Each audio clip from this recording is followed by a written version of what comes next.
There are a lot of videos out there of Christian apologists arguing the issue of objective versus subjective moral standards.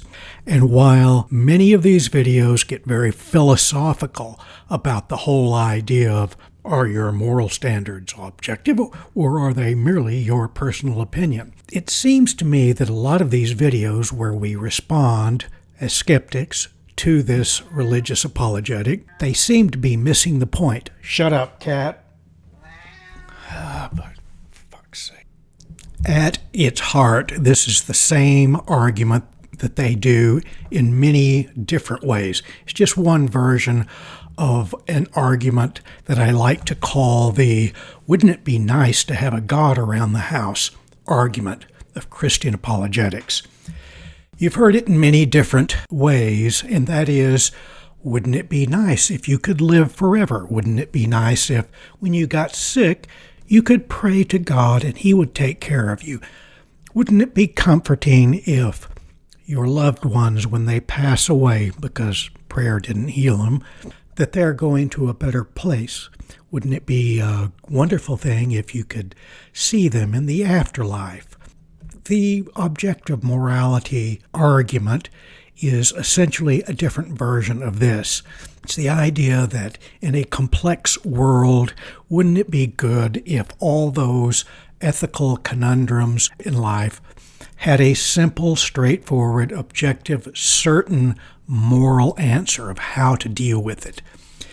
And it is, at its heart, that argument. It's the you need to believe in Santa Claus or you won't get presents on Christmas logical fallacy.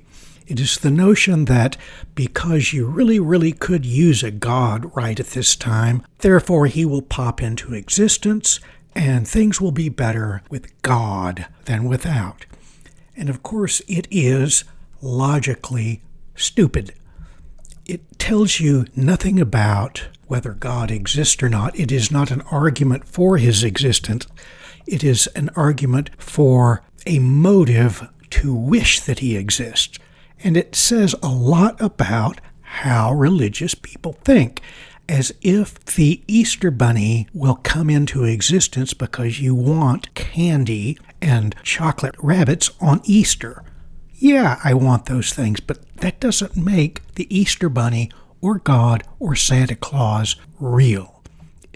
The simple, quick response to are your morals objective or subjective is don't know, don't care, doesn't matter, because there is not a God up there. You can't give evidence that there's a God up there, and if their argument works on you, you'll find that it turns into the bait and switch, the argument that says, wouldn't it be good if we knew that ultimately justice would be found in the afterlife, that God's judgment will come down on the evil, bad, rotten people, and that good, decent people will be rewarded?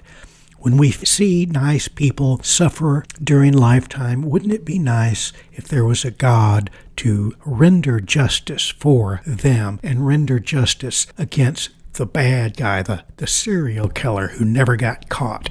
And while that might be persuasive to say, yeah, it would be nice if such a thing existed, the problem is, once you start buying into the argument, you find it is the bait and switch. This is not a objective, clear, moral standard handed down by the God of the universe. It doesn't guarantee justice. You find out that the Christian moral standard is all those Nazis working in concentration camps could beg forgiveness for their sins, ask Jesus to come into their heart and become their personal savior, something that the Bible doesn't really ever say. Don't know what a personal savior is. But that Nazi could go to heaven and have eternal bliss, whereas all those Anne Franks out there, all those Jews who didn't become Christians, they go to hell.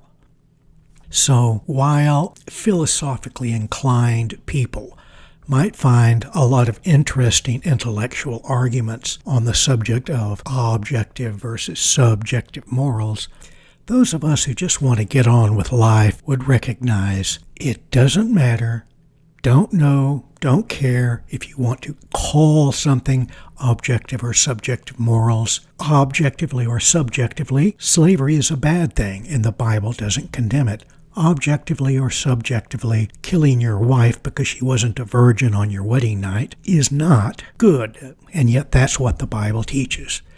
So the correct answer to are your morals objective or subjective?